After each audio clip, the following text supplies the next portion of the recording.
Confusion à Jérusalem.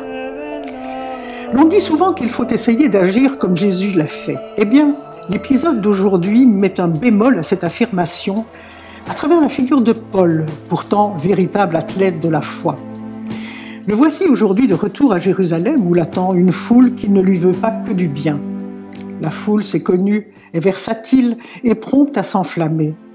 Tantôt ardente à accueillir la parole de Jésus, la voici à présent disposée à tuer le fauteur de troubles du jour.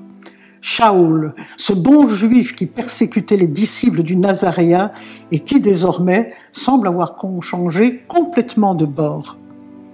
L'émoi est tel que tout Jérusalem est en pleine confusion, au point que cette fois, il faut que les autorités occupantes romaines elles-mêmes reprennent la main et elles peinent à comprendre de quoi il s'agit.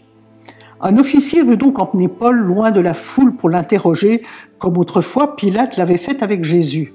Mais à la différence de Jésus, qui se taisait, Paul, lui, va devancer les questions et raconter au peuple son histoire. Oui, il est juif, mais aussi citoyen romain.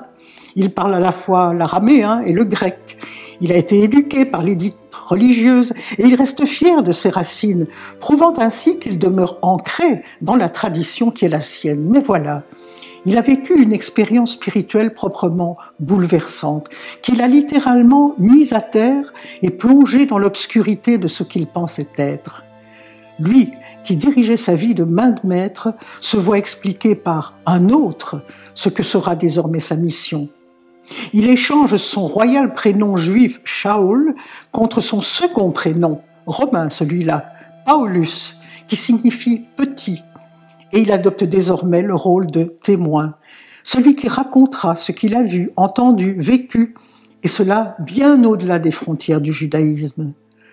Pas question pour lui donc de se laisser mener à l'abattoir. Il revendique sa citoyenneté romaine pour éviter d'être fouetté.